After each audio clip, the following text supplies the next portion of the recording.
నమస్తే, నేను Yashoda. Welcome to Pallavi TV. Pallavi TV ప్రేక్షకులకి ఒక ముఖ్యమైన విజ్ఞప్తి. 2026 జనాభా లెక్కలు ఈ సంవత్సరం త్రైమాసికంలో త్వరలో స్టార్ట్ అవుతాయి. 2027 మార్చి నాటికి ముగుస్తాయి. అయితే జనాభా లెక్కల అధికారులు మన దగ్గరకు వచ్చి డీటెయిల్స్ అడిగినప్పుడు మనం మీ మాతృభాష అనగానే తెలుగు చెప్తున్నాం, మీకు తెలిసిన భాషలు అని అనగానే హిందీ, ఇంగ్లీష్ చెప్తున్నాం. దయచేసి ఈసారి మీకు తెలిసిన భాషల్లో ఖచ్చితంగా మనందరం చెప్పాల్సిన ఇంకొక భాష ఉంది, అది సంస్కృతం. తప్పకుండా తెలిసిన భాషల కింద సంస్కృతంని చేర్చండి. ప్రతి ఒక్కరం మనం సంస్కృతంలో అనర్గళంగా మాట్లాడలేకపోతున్నాం. కానీ మాట్లాడలేకపోవచ్చు, కానీ మనం దాన్ని మన నిత్య జీవితంలో పూజలు గాని, శ్లోకాలు గాని, ఆరాధనలు గాని, ఒక ఆచారాలు పాటించటంలో గాని, ఏమైనా హోమాలు చేస్తున్నప్పుడు గాని తప్పకుండా మన ప్రార్థనల సమయంలో శ్లోకాలు పలికే టైంలో ఉపయోగిస్తున్నాం. అంతేకాకుండా ఇక్కడ ఇంట్రెస్టింగ్ పాయింట్ ఏంటంటే, చాలా మంది భారతీయుల పేర్లు మన పేర్లను చెక్ చేసుకున్నా, మన తల్లిదండ్రుల పేర్లను చెక్ చేసుకున్నా, మన తాత ముత్తాతల పేర్లు చూసినా, పూర్వీకుల పేర్లను తెలుసుకున్నా అవి సంస్కృతం నుంచి వచ్చినాయి, మన కుటుంబంలోనే కనిపిస్తాయి. అయినప్పటికీ కూడా మనం రోజు పూజ చేస్తున్నామా, చదివామా, పక్కన పడేసామా అన్నట్లు ఉంటున్నాం. కానీ ఇప్పటిదాకా నేను మాట్లాడింది సంస్కృతం.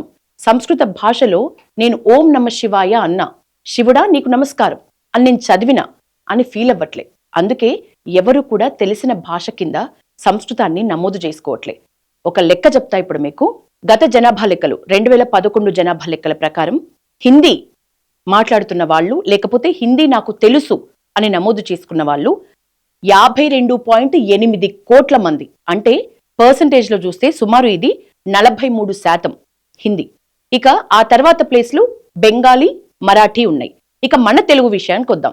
మన తెలుగు నాకొచ్చు అని గాని, నాకు తెలుసు అని గాని నమోదు చేసుకున్న వాళ్ళు 8 కోట్ల మంది. అంటే సుమారు 7 నుంచి 8%. ఇంగ్లీష్ నాకు మాతృభాష, లేకపోతే ఇంగ్లీష్ నాకు తెలిసిన భాషగా నమోదు చేసుకున్న వాళ్ళు 10 నుంచి 12 కోట్లు, అంటే సుమారు 12%. సో ఇక్కడే ఇంకొక అద్భుతమైన పాయింట్ ఏంటంటే, దీనికి ఎంత బాధపడాలి మనం. దేశవ్యాప్తంగా సంస్కృత భారతి నుంచి సంస్కృతం నేర్చుకున్న వాళ్ళట 1 కోటి మంది ఉన్నారట. ఆ 1 కోటి మంది కనీసం మీకు తెలిసిన భాష ఏంటి అన్నప్పుడు సంస్కృత భాష నాకు తెలుసు అని నమోదు చేసుకోలేదు.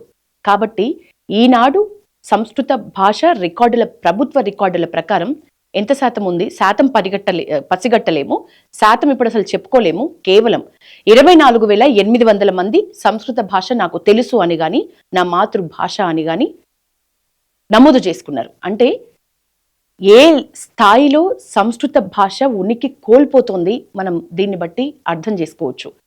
సంస్కృత భాష అనేది మన అత్యంత పురాతనమైన భాష. అన్ని భాషలకి తల్లి లాంటిది సంస్కృత భాష. మనం సంస్కృతంలో పూజలు చేస్తున్నాం, ప్రార్థనలు చేస్తున్నాం, శ్లోకాలు చదువుతున్నాం, భగవంతుని ముందు ఒక్క మాట అయినా సంస్కృతంలో అనుకోగలుగుతున్నాం. కానీ సంస్కృత భాష నాకు తెలుసు అని మాత్రం ఆ భావనలో ఉండలేకపోతున్నాం. కాబట్టి తప్పకుండా ఈసారి జనాభా లెక్కల్లో మన పేర్లతో పాటు, మన మాతృభాషతో పాటు మనకు తెలిసిన భాషగా సంస్కృతం కూడా నమోదు చేసుకోవాల్సిన బాధ్యత మనందరిపై ఉంది. ఒకవేళ అంతరించిపోతున్న భాషగా సంస్కృతం కనుక ప్రకటిస్తే మనం మన తల్లిని మర్చిపోయినట్లే. మన ప్రాచీన గ్రంథాలైన వేదాలను, పురాణాలను అన్నింటి ప్రచురణ కూడా ఆగిపోయే ప్రమాదం ఉంది. మన మూలాల నుంచి మనం విడిపోయే అత్యంత ప్రమాదకరమైన పరిస్థితి వస్తుంది. సంస్కృతం అనేది ఇక మరుగుపడిపోతుంది. అందుకని సంస్కృతాన్ని సజీవంగా ఉంచుదాం, మన తల్లి లాంటి భాషని బ్రతికించుకుందాం.